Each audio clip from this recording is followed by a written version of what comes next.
con César Dargan, vicepresidente ejecutivo del Consejo Nacional de la Empresa Privada, el poderoso CONEP. ¿Está bien? Poderoso. Yo creo que eso es demasiado. El tradicional CONEP. El superpoderoso CONEP. No, no creo. El superpoderoso. César. Mitos. César, estamos en un tiempo en que estamos hablando de reformas. El presidente ha dicho que antes que la reforma fiscal va a enviar la reforma constitucional al Congreso, la va a socializar con diferentes sectores, pero sabemos que los diferentes representantes de los grupos empresariales, de universidades, de grupos de economistas, están haciendo sus propios estudios.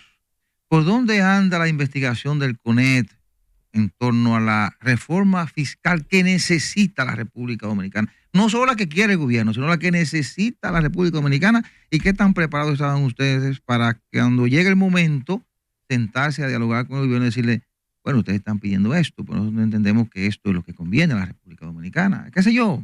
¿Cuál es la posición de ustedes? Cuando uno ve los sorpresivos acontecimientos de este fin de semana en Estados Unidos, que nadie se lo hubiese imaginado en pleno siglo XXI que este tipo de cosas estén pasando. Cuando uno ve los últimos resultados electorales en toda nuestra región, cuando ve lo que está pasando en muchos países de Latinoamérica, uno debe hacer una pausa en el camino y decir, mira, lo que se ha construido aquí en la República Dominicana es algo importante. Es un país que goza de estabilidad política, es un país que ha tenido un crecimiento económico inclusivo ya de décadas, y es un país donde se respira y vivimos en un ambiente de paz social. Eso que hemos construido, y más en un ambiente tan convulso, debe ser preservado. Por eso quizás el momento es el propicio para pensar no solamente en dónde estamos ahora, ni con eso ser complacientes, sino mirar al futuro y ver cuál es la República Dominicana que queremos construir. Hablar de reformas no es malo. Hablar de reformas, nada es estático. Y de hecho, los cambios estructurales que se requieren en la República Dominicana conllevan un proceso de reflexión, de diálogo, de concertación. Y por eso nosotros lo que estamos es más que listos a participar en cualquier convocatoria que se realice, en el momento que se realice, precisamente para plantear algunas ideas de cómo debe ser esa República Dominicana del futuro. Esa República Dominicana del futuro tiene un costo y debemos pensar de qué tamaño es esa República Dominicana que queremos, cuánto cuesta tenerla y en consecuencia de dónde vendrán los recursos para poder financiarla. Ese es el ejercicio que nosotros hemos estado haciendo y esperamos ser convocados. Ya ustedes adelantaron, escúchame Omar, ustedes adelantaron que hay que pensar en revisar el déficit en el sector energético, el hoyo energético, que es de unos 1.500 millones de dólares. Esta semana nosotros conversábamos con el decano de Economía de la UAS. Ellos tienen un proyecto casi listo. Hay muchos sectores haciendo proyectos. Ellos hablaban de que el gobierno tiene que tener mucho cuidado en hacer lo que regularmente se hace cuando se habla de reforma, que es siempre gravar los mismos sectores. Y ellos dicen que quizás sea hasta innecesario pensar en grabar nuevos sectores, sino tratar de cobrarle a empresas que no se han formalizado y que pudieran formalizarse con una estrategia bien montada. Y hablan del monotributo que se aplica en otros países. Creo que citaba Uruguay, creo que Argentina, citaba otros países. ¿Creen ustedes que aplicar el monotributo, eficientizar el cobro de los impuestos que tenemos y quizás, como bien plantea la UAS, ampliar el ITEVI sin tocar sectores como el de los medicamentos, el de algunos alimentos, y creo que citaba también el de la salud? Bueno, citaba 2 o 3 sectores. Bueno, la educación.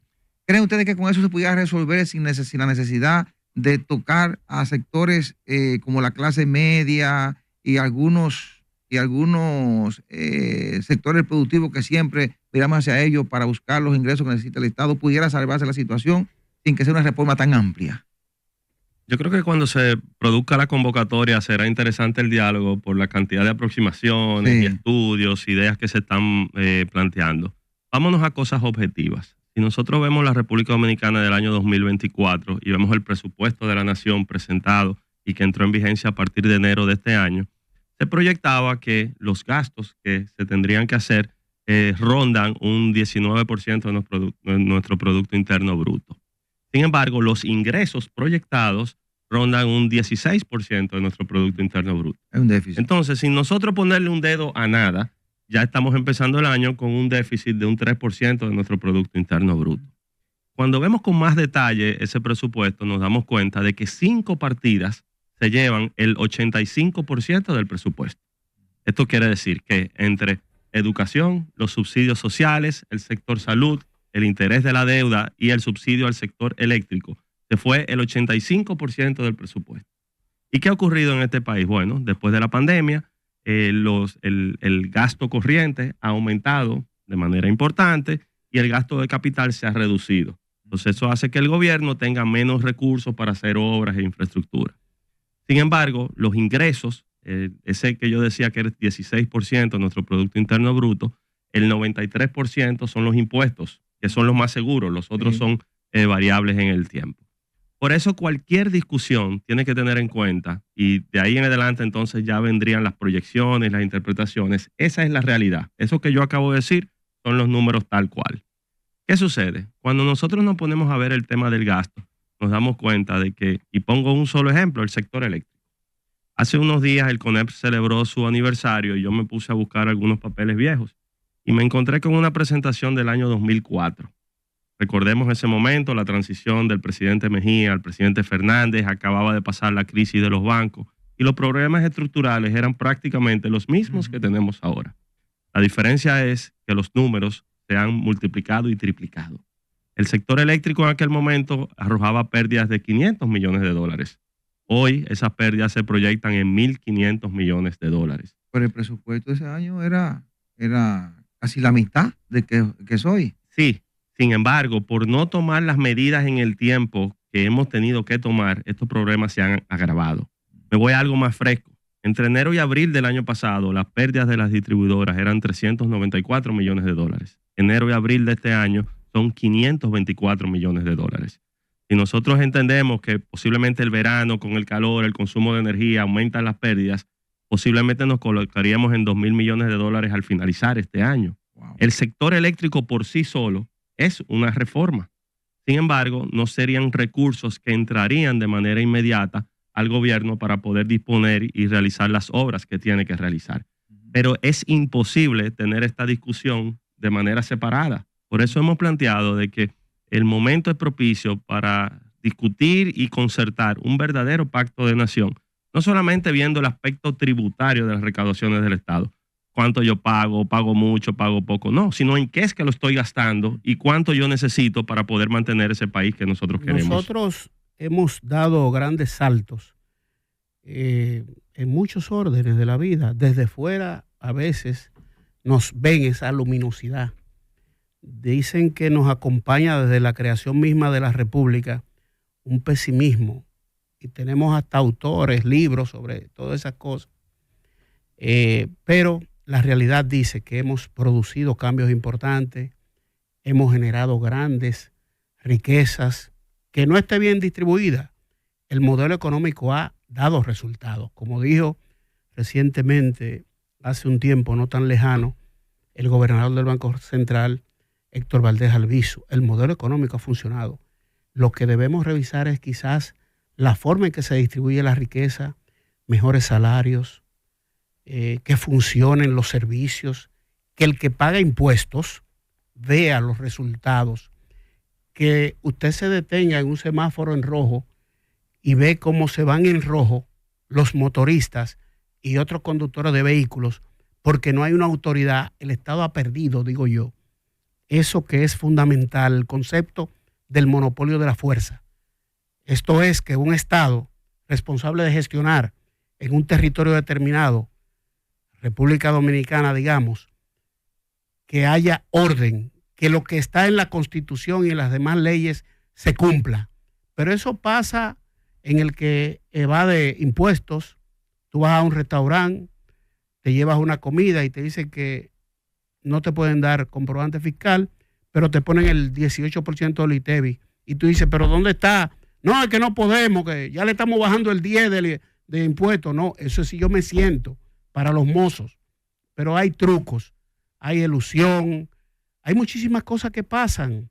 Se ha perdido eso y un empresario me lo comentaba ayer domingo. Óyeme, se ha perdido el orden. Hemos caído casi en un caos general. ¿qué va a hacer la República Dominicana frente a esto? Y no quiero ser pesimista, yo soy de los que creo que somos una sociedad grande y que tenemos muchas oportunidades y que nos acompaña hasta la misma condición de ser parte de una isla que está centrada en el Caribe, muy cerca de muchas cosas importantes que nos hacen atractivos para destinos de inversión extranjera que por algo llegan. El que coloca su dinero para negocio no va por amor al arte, va porque tendrá un retorno asegurado de esa inversión. Yo peco por ser optimista, así que me distancio de ese grupo de pensadores y de ciudadanos dominicanos que usualmente ven el vaso medio vacío. Yo, por el contrario, creo que la República Dominicana ha sido un caso de éxito. Su modelo de desarrollo puede ser un ejemplo para toda la región. Sin embargo, tenemos brechas importantísimas. Nosotros planteamos el año pasado de que cuando celebramos la convención empresarial, de que ya no solamente era medir el desarrollo económico de nuestro país, sino al mismo tiempo y al mismo nivel el desarrollo social. Porque hemos visto muchos países de la región, México, Colombia, Chile, Perú, Argentina, que parecían ser un modelo de desarrollo interesante. Sus indicadores macroeconómicos iban por las nubes. Sin embargo, la presión social que aumentaba en la medida que desatendían las necesidades de la población, se convirtieron en la razón perfecta para una bomba que hoy hemos visto cómo ha colocado esas naciones. En República Dominicana es muy diferente. Y en República Dominicana tenemos todas las condiciones para poder seguir avanzando. Pero tú mencionas, Geomar, algunos temas que son trascendentes y que deben ser relevantes en las discusiones que vienen. Uno de ellos es precisamente ese de la informalidad y otras fallas estructurales que tiene el sistema. Si nosotros vemos el escenario actual sin reforma y vemos el ITEVIS, que es 1/3 de las recaudaciones de este país, imaginémonos que no se amplía la base, no se aumenta la tasa. De lo que el Estado podría percibir al día de hoy, solamente están entrando de cada peso 34 centavos. Hay 18 centavos que no entran de cada peso porque hay algún tipo de régimen especial con algún tipo de exoneración, pero el resto no se percibe precisamente por informalidad, contrabando, evasión, competencia desleal. Entonces, esa realidad también hay que enfrentarla y abordarla con mayor eficiencia recaudatoria. Sin embargo, cuando vemos el impuesto sobre las rentas, sobre todo de las empresas, nos damos cuenta de que de cada peso está entrando un 62 centavos. Entonces, esas debilidades que tenemos nosotros por delante debemos combinar cualquier ajuste que se vaya a hacer en la matriz como tal, pero al mismo tiempo logrando mayor eficiencia para obtener los recursos necesarios para poder satisfacer estas necesidades sociales. César, según los números, según las estadísticas, el 85% de las pequeñas y medianas empresas son informales. ¿Cómo tú crees que abordarla, a regularizarla sin tener que apretarle la tuerca? Cualquier propuesta de reforma debe reconocer esa realidad y debe orientarnos a través de un sistema que sea más ágil, que sea más fácil, que sea más comprensible. ¿Por qué son informales esas empresas? Hay una encuesta muy reciente del Banco Central que arroja data interesante. En algunos casos porque hay una conducta dolosa como tal, no lo desconozcamos. Pero en otros casos es o porque los procedimientos son complejos, o porque los costos son altos, o porque el costo de la informalidad es más efectivo que el costo de la formalidad, y por eso entonces se empujan hacia la informalidad. Yo creo que nuestra economía debe acelerar esa transición. Hay iniciativas interesantes, por ejemplo, la facturación electrónica. La facturación electrónica ahora en esta fase cumpliría el 90% de los grandes contribuyentes. Pero ahora entramos en los medianos, en los pequeños y en los micros. Eso que se mencionaba hace un momentito de un posible monotributo en el cual se entienda de manera más fácil cuánto es que yo tengo que pagar y qué representa eso, podría contribuir precisamente a disminuir estos niveles. Pero mientras tengamos una economía en la cual su 57% es informal, muchos de estos retos se hacen todavía más grandes. Contrario a lo que piensan muchos pensadores, yo creo que la República Dominicana ha demostrado hasta dónde es resiliente. La independencia de 1844 fue un acto de resiliencia. El pago de la deuda externa en un momento determinado, el enfrentamiento a las intervenciones norteamericanas fueron actos de resiliencia. El impedimento de que nos anexáramos a España fueron actos de resiliencia. El enfrentamiento a los resultados de lo que fuera el paso del huracán San Zenón, el ciclón San Zenón por el país, fueron actos de resiliencia. Es decir, El dominicano está aposentado, fundamentado en ser resiliente, en reponerse frente a la calamidad y a las dificultades. Tenemos una situación ahora que amerita reformas estructurales. El CONEP acaba de plantear que esa paz social que se ha construido de cara a lo que pudieran ser reformas estructurales requiere de concertación.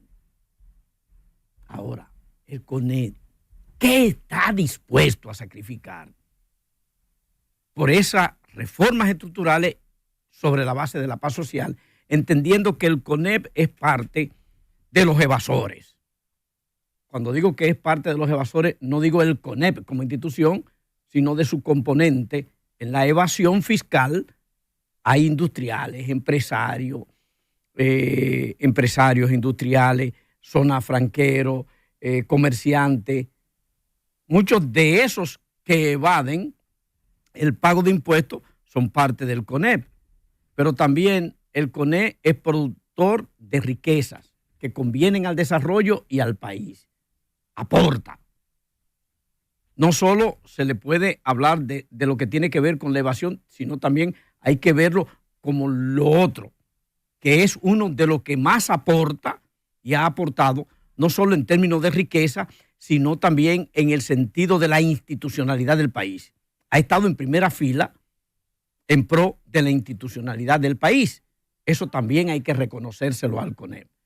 Frente a este desafío, porque es un desafío no solo al gobierno, es un desafío toda esta reforma, empezando por la fiscal, es un desafío al gobierno, es un desafío al PRM, es un desafío a los industriales y empresarios y a los comerciantes, es un desafío al pueblo dominicano que va a tener que pagar también por esa transformación. ¿Qué está dispuesto a dar, a entregar, a aportar en el sentido del sacrificio el CONEP?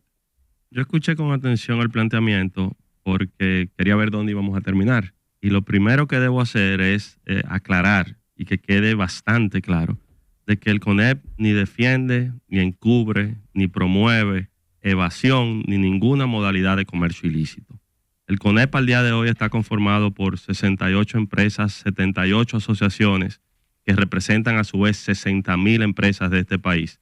Y bajo nuestro código de ética, bajo nuestros principios, bajo nuestros estatutos, ninguna de esas conductas son aceptables. De hecho, no hay ninguna empresa del CONEP que se encuentre bajo un sometimiento o una acusación de la que usted ha planteado. Entonces, yo creo que hablar de que el CONEP representa evasores o que representa algún tipo de otra modalidad incorrecta de conducta no es lo apropiado. Habiendo dicho eso, evidentemente estamos dispuestos a asumir la responsabilidad que ameritan las circunstancias y ser parte de esta conversación de una manera proactiva y propositiva. Nosotros muchas veces también relajamos algunas de los términos y las situaciones estructurales que tenemos. En República Dominicana, el gasto tributario, es decir, el dinero que el Estado deja de percibir porque existe algún régimen especial que ofrece algún tipo de exención en los impuestos, ronda el 4.6% de nuestro Producto Interno Bruto. Sin embargo, el 57% de eso es ITEVIS y el 40% es ITEVIS a personas físicas. Luego, cuando nosotros vamos bajando la escalera, nos encontramos efectivamente que hay regímenes como la zona franca, como el sector turismo, como el sector de las energías renovables y así sucesivamente, que también reciben algún tipo de exención por parte del Estado como un mecanismo para su desarrollo. Esto no es un invento de la República Dominicana. Eso ocurre en muchas otras jurisdicciones y es parte de la dinámica económica. Esos regímenes especiales, que estamos convencidos de que muchos de ellos lo que han traído al país es oportunidades de mayor desarrollo. Tomemos la zona franca. Las zonas francas generan al día de hoy cerca de 200,000 empleos.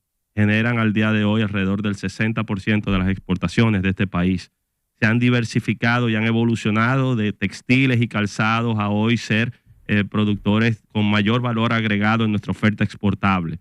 Entonces, que sea sagrado, que no se pueda tocar el régimen de zona franca, eso no es lo que estamos diciendo. Lo que estamos diciendo es que de manera objetiva coloquemos en una balanza y veamos ese gasto tributario, lo que pueda representar, esa inversión que se ha realizado y lo que está generando hoy en el país y sobre todo lo que están haciendo otros países allá afuera, porque hoy en día instalarse para una multinacional en un país o en un otro está a un clic de distancia, depende de las condiciones que se le ofrezcan. Entonces, estamos dispuestos a acudir a la convocatoria a diálogo de manera propositiva y proactiva para ser parte de esta discusión y que esbocemos juntos la República Dominicana que queremos. La semana pasada creo que fue que usted lo visitó una comisión del gobierno dominicano para presentarle el plan Meta 2036. Eso es el Estado dominicano que busca duplicar el Producto Interno Bruto para 2036. ¿Es lo correcto? Y si ahí en ese encuentro que ustedes tuvieron con funcionarios del gobierno, o ellos con ustedes, se habló ya de la reforma fiscal y de la reforma constitucional. Esta es una iniciativa del gobierno dominicano y estuvimos abiertos a escucharla. Es una meta sumamente ambiciosa, el que en los próximos 12 años la República Dominicana pueda duplicar su Producto Interno Bruto. Eso conllevaría un crecimiento anual alrededor de un 6% de nuestro Producto Interno Bruto, que inclusive ha ido por encima de lo que ha sido el promedio de los últimos años. ¿De que es posible? Sí es posible. De que es un reto mayor, también lo es. Y lo que está detrás de esta meta tan ambiciosa son precisamente priorización de sectores, reformas estructurales que permitan acelerar lo que tenemos por delante y, claro, las condicionantes de un ambiente externo volátil y cambiante en el tiempo. Ofrecimos todo nuestro respaldo a ser parte de la conversación y también de la acción que se requiere. De hecho, estamos pendientes a presentar una retroalimentación que permita el enfoque prioritario de los sectores que se han identificado, y el hecho de que podamos ver al futuro y trazarnos metas de este tipo es algo positivo. Pero también la semana pasada nosotros estuvimos con el Fondo Monetario Internacional y recibimos a la misión del fondo que se encuentra en el país el pasado viernes. Fue una conversación bastante fluida, respondimos la mayoría de las interrogantes que planteaba el fondo y de hecho también hicimos y formulamos preguntas al fondo, sobre todo porque el alcance de su misión le toca ver países muy distintos al nuestro con otro tipo de retos. La valoración de las políticas macroeconómicas y monetarias en nuestro país ha sido positiva. Los retos por delante lo hemos venido hablando en esta mañana y todos lo sabemos. Y por eso, de manera objetiva, con la cabeza fría, debemos abocarnos a tener las conversaciones que tengamos que tener y estar optimistas con esto. César, 3 cosas. Uh-huh. ¿Cuál fue el mayor interés mostrado por el fondo en las conversaciones con ustedes? El fondo siempre tiene su dinámica. En primer lugar, evaluamos el año 2023. Uh-huh. Recordemos que fue un año de picos inflacionarios en el cual hubo medidas de coyuntura que permitieron inclusive que la República Dominicana pudiese controlar en un tiempo prudente las altas olas inflacionarias. Eso nos llevó de políticas expansivas que tuvimos en la pandemia a políticas más restrictivas y de una forma u otra también impactó en el crecimiento que tuvimos en el año 2023. Lo segundo que ellos preguntaron fue precisamente del ambiente de confianza, de qué capacidad tenía el sector privado de poder seguir haciendo las inversiones requeridas, y se le confirmó también que eso existe y discutimos y vimos las proyecciones de la Convención Empresarial para los próximos 4 años y luego vimos también los temas estructurales. Vimos este tema del sector eléctrico, sector educativo, tema fiscal y conversamos al respecto. Entonces, voy a una pregunta que es doble. ¿Cree usted que la eliminación del anticipo que ha estado en la agenda del país por muchos años debe estar en la mesa al momento de discutir las reformas? Uno.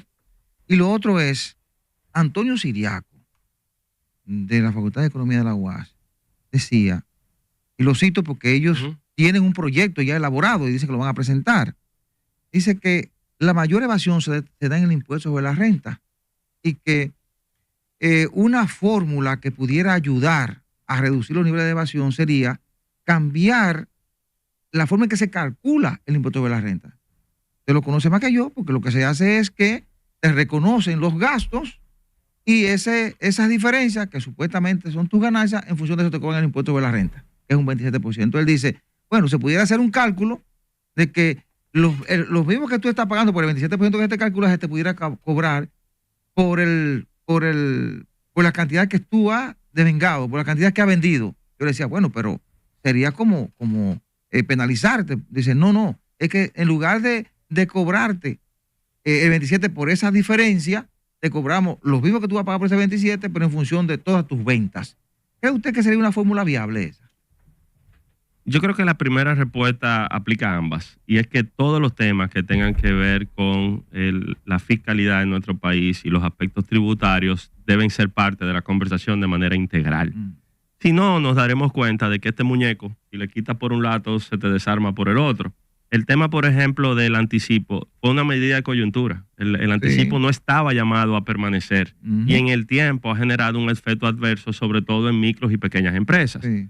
Pero eso ha pasado en muchas ocasiones en nuestro país, que tomamos medidas por una coyuntura en particular y luego permanecen en el tiempo. El puente flotante del río Sama. Por eso ahora, no, y hay muchísimos, sobre todo en materia tributaria y el de las transferencias, hay varios que vienen a resolver una coyuntura y después realmente permanecen. Por eso el abordaje debe ser integral.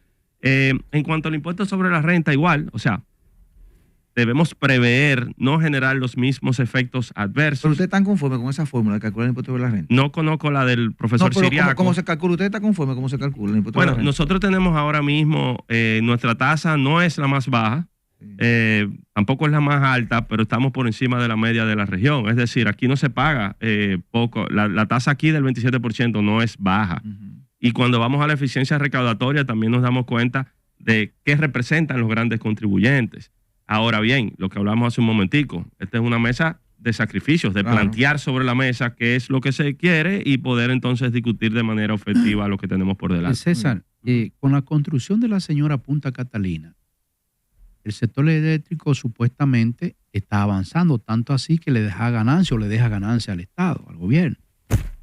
¿Usted cree prudente volver a soñar o es un atrevimiento la privatización?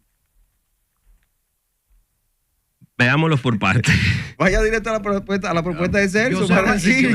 Yo tengo la ventaja, César, que nada más se habla dominicano. Fue un slider que le tiró. No, lo que pasa es que la respuesta, que es afirmativa, debe ser vista desde diferentes ángulos. Nuestro sistema, y pasa igual que con el sistema político, nosotros aquí hemos tenido elecciones juntas, elecciones separadas, con voto directo, con voto... Nosotros hemos tenido aquí de todo. Y no hay un modelo perfecto, ¿verdad? Bueno, con el sector eléctrico igual. Nosotros tuvimos un sector eléctrico centralizado en el Estado, completamente privatizada una parte, otra no, capitalizada, participación conjunta. ¿Cuál es el esquema que nosotros tenemos ahora mismo? En la generación, donde hay una participación público-privada, y posiblemente es la alianza público-privada más exitosa que se ha tenido aquí, porque primero son empresas eficientes, el Estado recibe el rendimiento de esas inversiones y participa en su gestión, y se ha mantenido un equilibrio. Al día de hoy, la República Dominicana en generación va bastante bien. Nuestra matriz se ha ampliado, se ha diversificado a fuentes de energías renovables y es algo positivo. Ahora, ¿dónde está el problema? En la distribución. Y nosotros, cuando se firmó el pacto eléctrico hace apenas 3 años, las pérdidas de las 3 distribuidoras rondaban un 30%.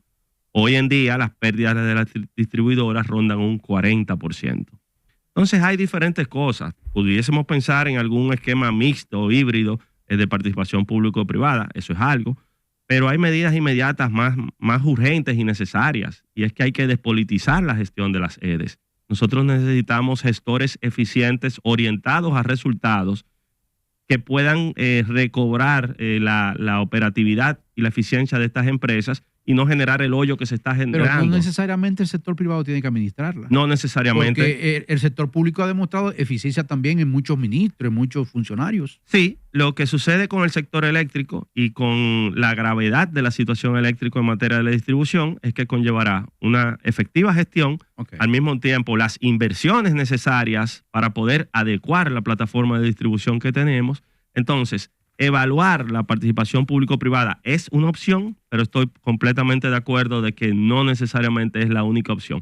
Lo que no puede seguir es la distribución eléctrica en las condiciones que está el día de hoy. Pues salió bien, Gustavo. César.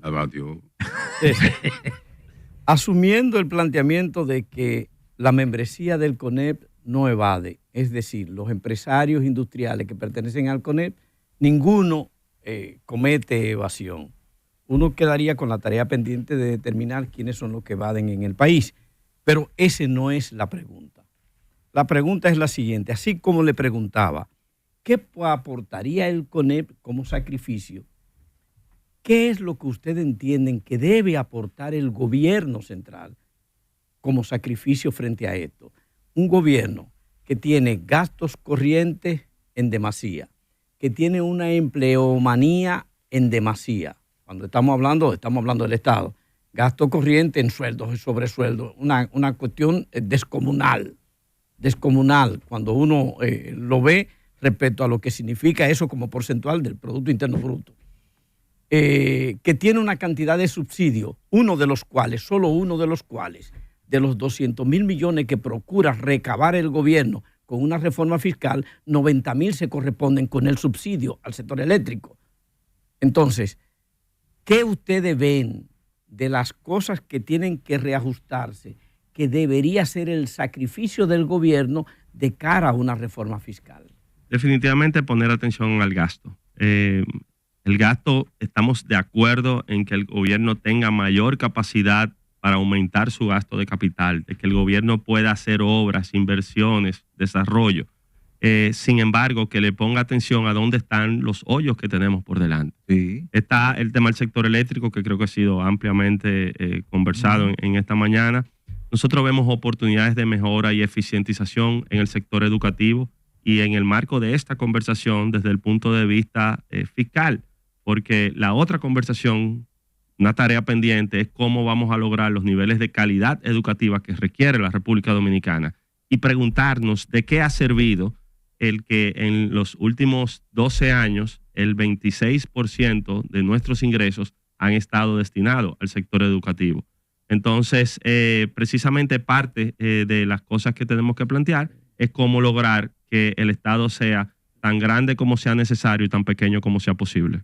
César, en ese orden, para la transformación de esos elementos estructurales del país, dado que ha habido una transformación de la economía en donde ya no dependemos de un solo sector, sino que hay una interacción de sectores que aportan al desarrollo de la economía de manera tal vez desequilibrada en veces.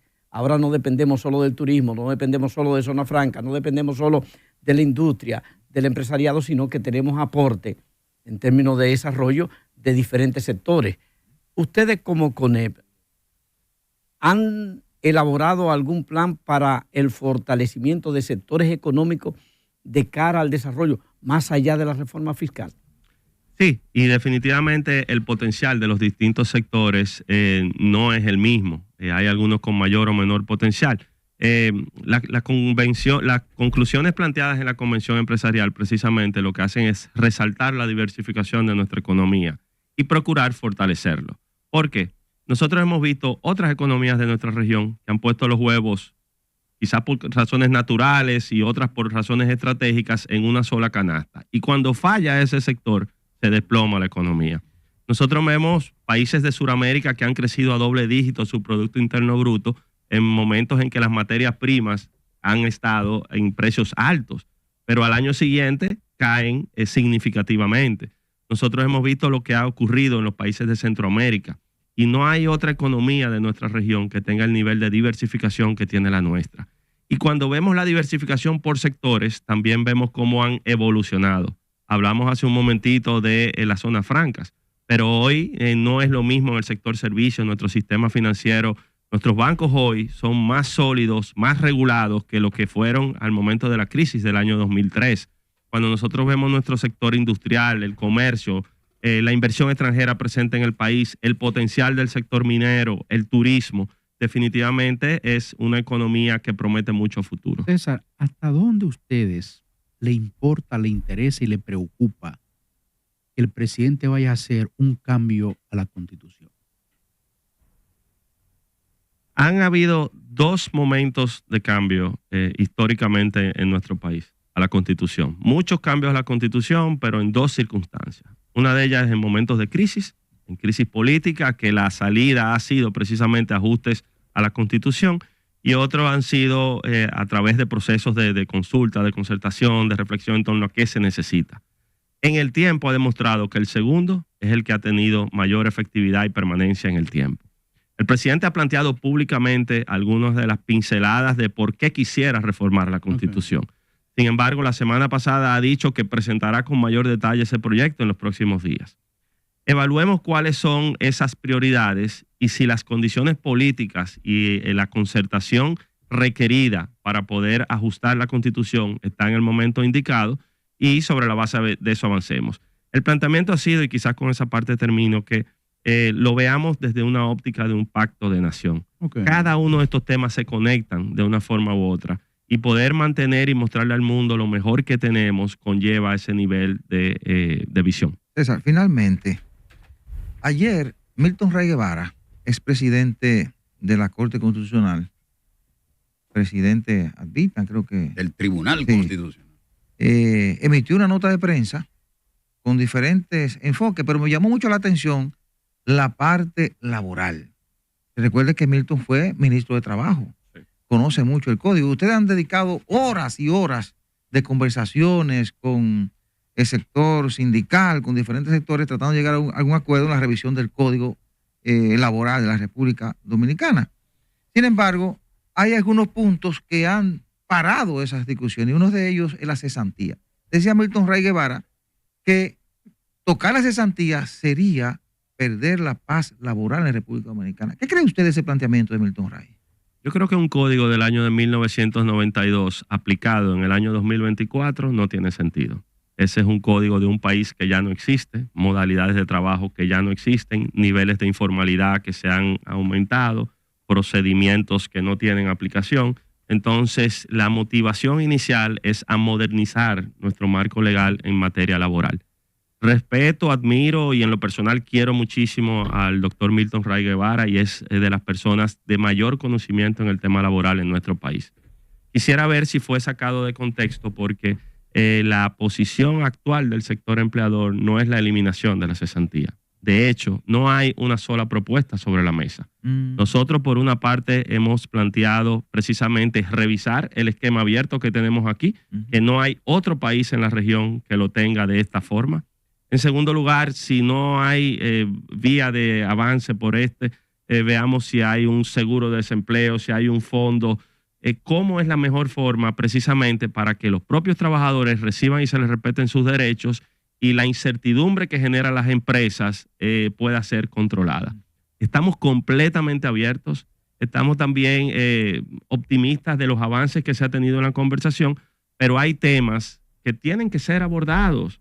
Si nos ponemos de acuerdo, mejor. Si no nos ponemos de acuerdo, por lo menos discutámoslos objetivamente y no evadamos la responsabilidad histórica que hoy está en nuestros hombros. Una ñapita. Una ñapita. Ustedes han sido invitados hoy al Palacio Nacional por el presidente de la República para, se dice él, presentar en su tradicional rueda de prensa, la semanal, lo que sería la propuesta suya de reforma constitucional. No, de hecho a esa misma hora estamos convocados en el Consejo de Competitividad para ver alguna de estas proyecciones. La batió, Inteligente gracias. y piensa rápido. Gracias, César Dargán. Gracias, César. La batió todita hoy, Sí, incluyendo piensa rápido. los lanzamientos de Mayobané. Vicepresidente ejecutivo del Consejo Nacional de la Empresa Privada. Dijo que no le gustaba eso de poderoso con él. Pero es el con él. Humildad ante todo. Tú no ves el presidente y tiene hasta la Junta de Vecinos. Es poderoso por lo que aporta. Gracias, Sí, no César. por Gracias. otra cosa. Gracias a ustedes, señores. Vamos a la pausa.